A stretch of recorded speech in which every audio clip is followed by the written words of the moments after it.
that's an interesting spot for a trampoline.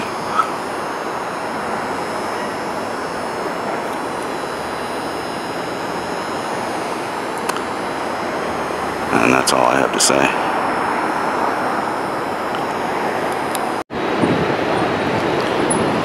So here's one last survivor on 3rd Avenue.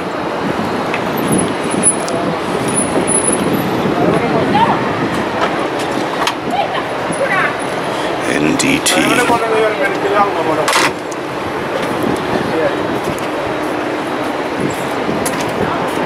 I've never figured out, there doesn't seem to be logic in how they choose which of these get yanked. Like there was one right over here. You can see the yellow mat. So why did they get rid of that one but not this one? Well, it was right next to it basically. This is 3rd Avenue at 43rd Street. Very surprised to see these eyesores are still here. 42nd Street, 5th Avenue. But the orange pylons, the one on top especially, suggests that the end is nigh.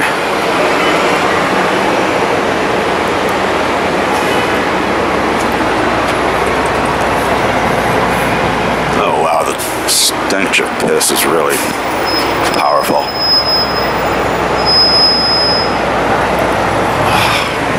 I don't even want to stand near this.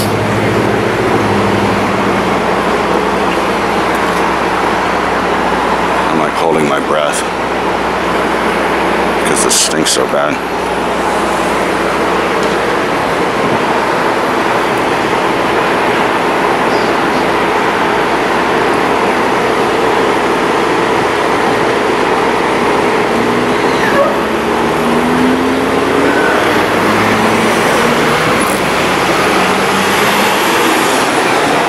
Yeah, that orange pylon on top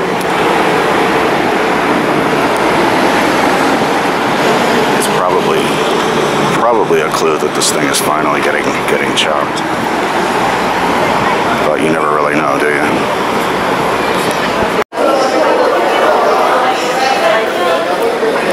I'm stepping into this unaware what awaits of the Penn State what remains.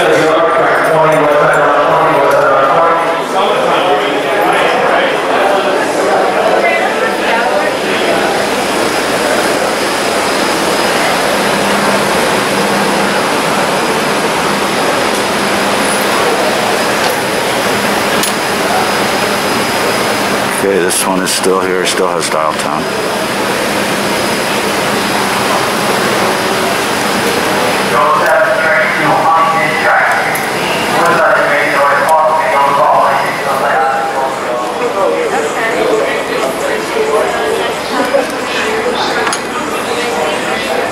This one still has dial tone.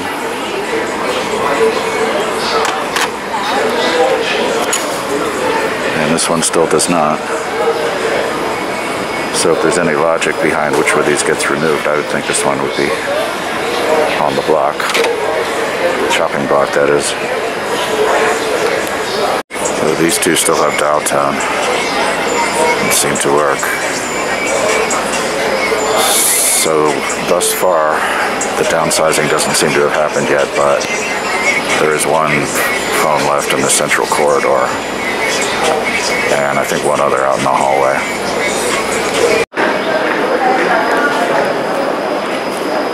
There it is. This is one I thought would be gone. 218 train for Washington, track 17, Woodside Bend, Sloan Point, Flushing, Murray Hill, Broadway, Oakdale, Bayside, Douglaston, Little Neck, Great Neck, Manhattan, Plano, for Washington, track 17. Last call, the train to Rockcom, Manhattan, track 18, last call. This one still works even without the cover for the earpiece.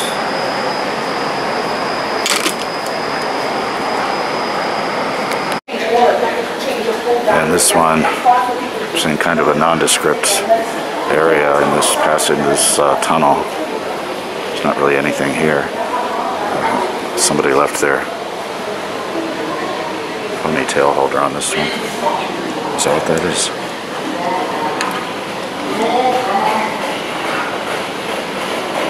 But this one doesn't work. I suspect this one gets removed next. But all still accounted for. These are the phones that were here last time I was here, I guess a couple of weeks ago. So the carnage has yet to begin.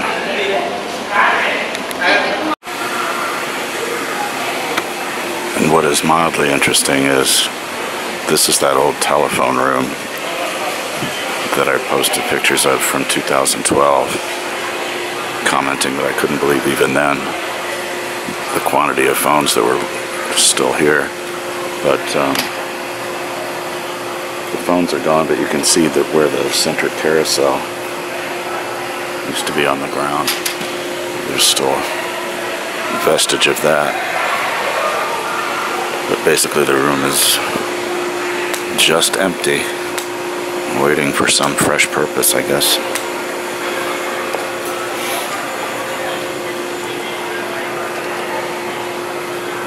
Yeah, that gives a clearer shot of where the carousel in the middle used to be. Hard to see through these tiny holes. I'm guessing this U.S. Mail Letter Box is no longer in service. Interesting little relic, though. This is in the lower level of the Port Authority bus terminal. One of the worst places you can be.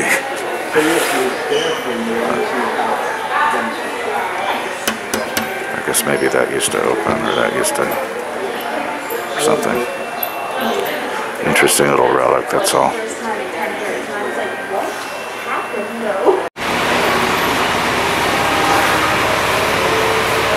Yeah, this is where some payphones used to be, up on 3rd level of the Port Authority.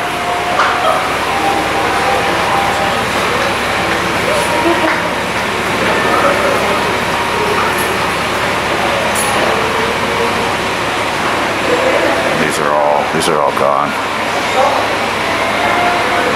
Although I might still find a remnant. They've been replaced with these things, with the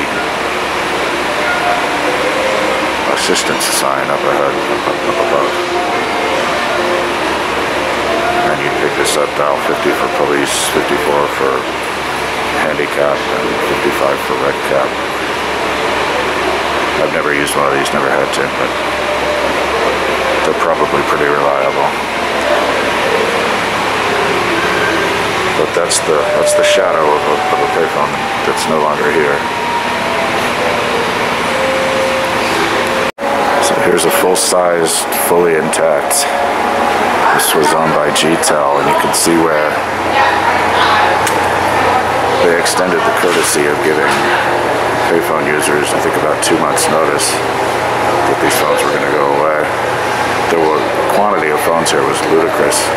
It's like over 100, and most of them could be expected to work. But they're all gone from downstairs, and just a few got left behind up in these 2nd and 3rd floor stations.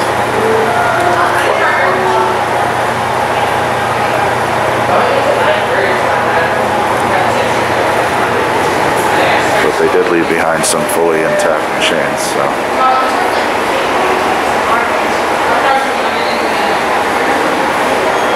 But those are dead and not coming back to life. Let me make sure I got the number.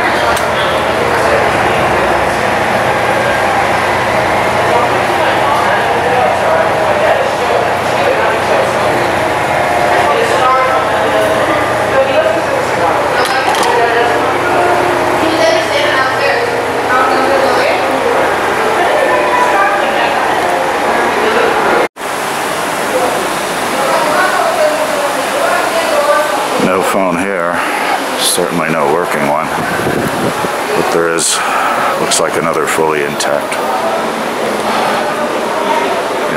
model at this end.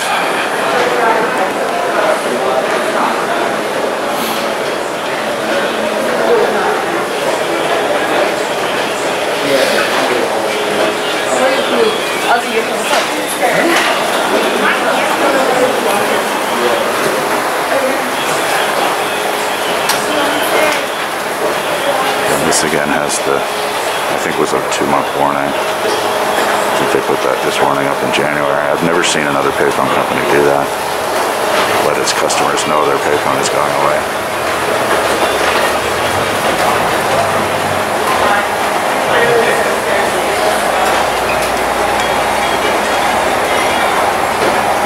That probably suggests this was installed in January '93.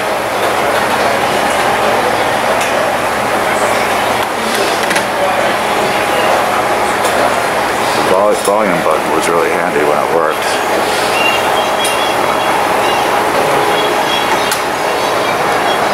Yeah, there's the details of GTL. They actually make most of their money off prison payphones.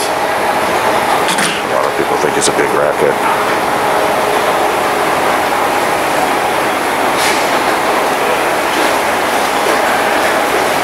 But here's where you'll find them, 2nd and 3rd floors of Port Authority bus terminal.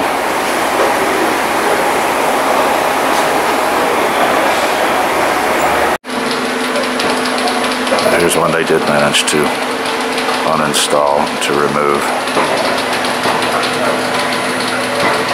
It's just the shadow where a payphone used to be.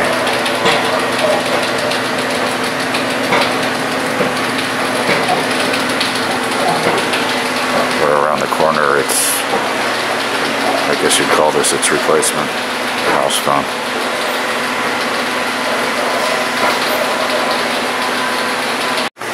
So this is where this little enclosed space where there would have been 10 or 12 payphones in a row. Ironically enough, now that space is occupied by a cell phone repair shop. But there were also tons and tons of them in this little space where you can see the bolts in the wall that held them up.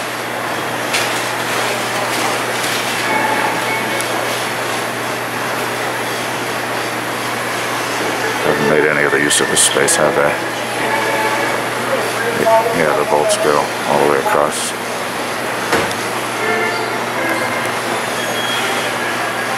This is where the payphones used to be.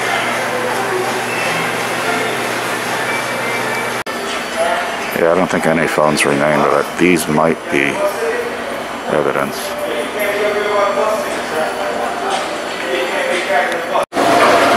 I'm actually going to head back because I heard them enforcing the ticketed passenger rule.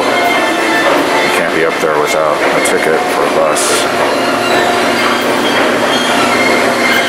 Even though nobody ever gave me shit for that the last time I was up there, but I just have to plan my travels accordingly such that I pass through the 400 buses.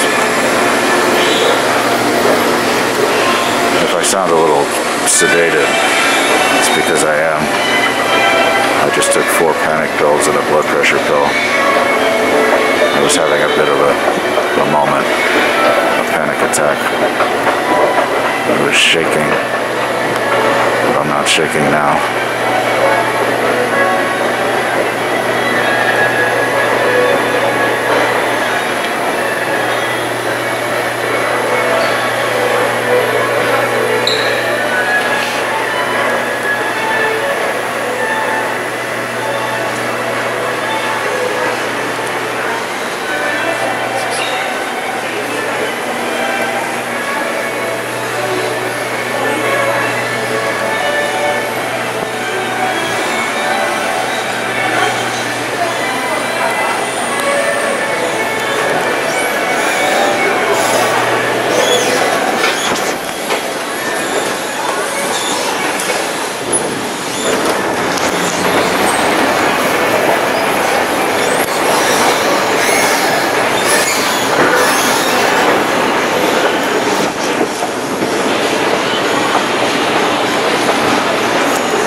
to Englewood.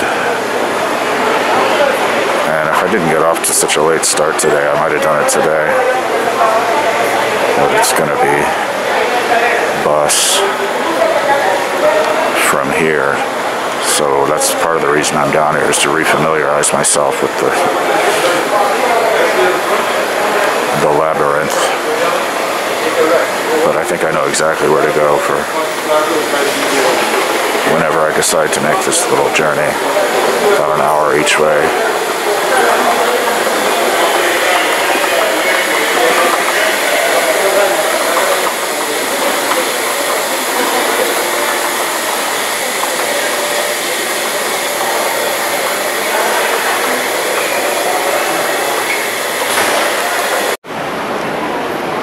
That is pretty hard to read, but I'm pretty certain that's an old telephone exchange name number.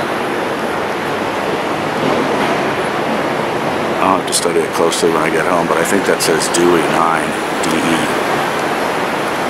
This is one of those signs that you just have to know where to look for it. At the corner of an older sign like this one, if there's no exchange name number on the sign itself, you'll often find that the sign maker put their little tag in the corner and included the old format phone number. This one's pretty hard to read, but I'm pretty certain that's what it says. But I'll be able to tell better when I look at this at home. I really do feel like the panic pills really hit me different this time.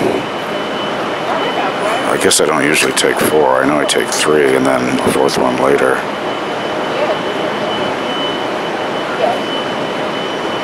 But it feels like I'm coming back down to earth.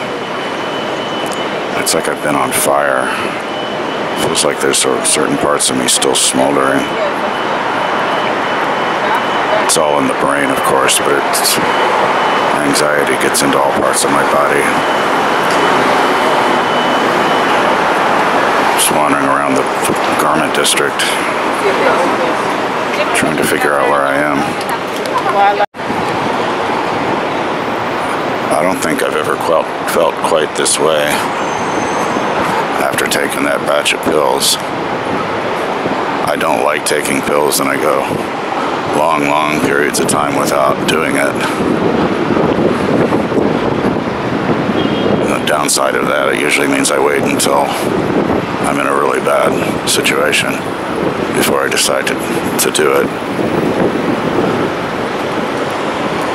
And it takes longer to come down. But I was shaking, and anxiety was like getting into every part of my body. And I guess I was having some vision problems.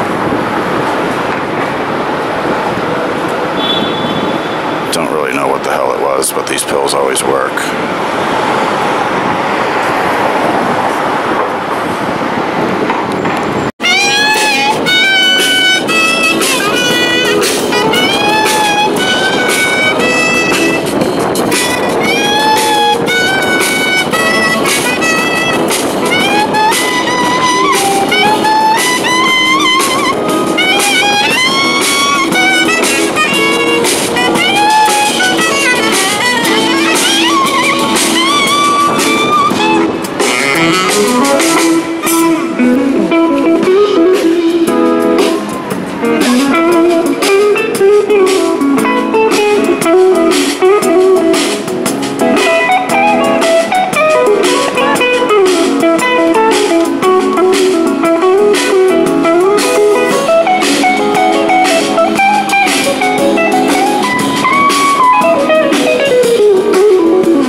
these two are still hanging on again. I think I got these a couple of weeks ago, 53rd Street, just off of 5th.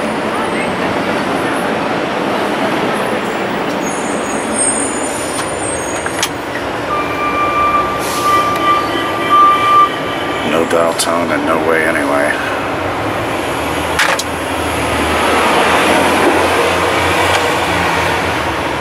Same story. Somebody made off with both of these things.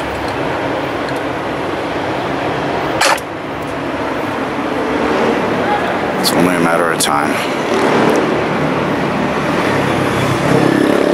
before this chunk of sidewalk space is reclaimed and probably filled with another piece of street furniture.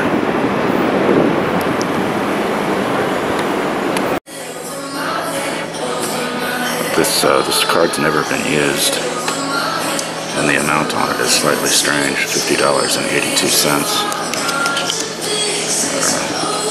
Maybe somebody owed somebody that exact amount of money or something. Just an odd value to fund a gift card with.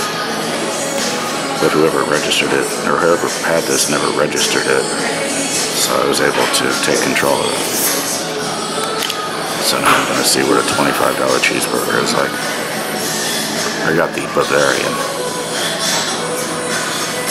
because it had bacon on it. This is what happens immediately after I take the panic pills and the blood pressure pills, if my appetite just blasts off. I'm the only person here.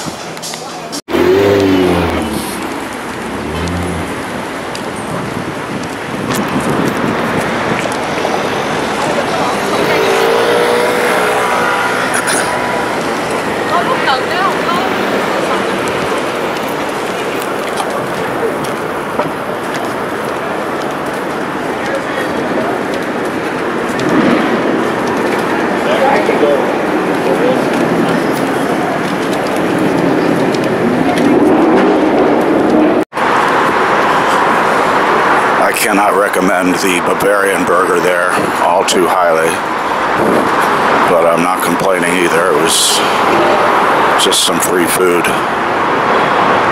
from a gift card that I found probably about 2 years ago now. It's funny to think of a $50 gift card at Bloomingdale's where 50 bucks isn't even going to buy you the sleeve of a shirt. I made a point of asking if the restaurant took this gift card because a lot of times in these department stores, the restaurants are run independent of the rest of the organization. But that would be more likely if the restaurant was a chain. I don't think this one is. I think this is their only location. The sterile decor, the sterile environment of the place was a strange match for this strange feeling I still have of having been sedated. Although I was not sedated, I know what that's like too. But I sure feel like it. I was even thinking it might be dangerous for me to be out and around if I could pass out.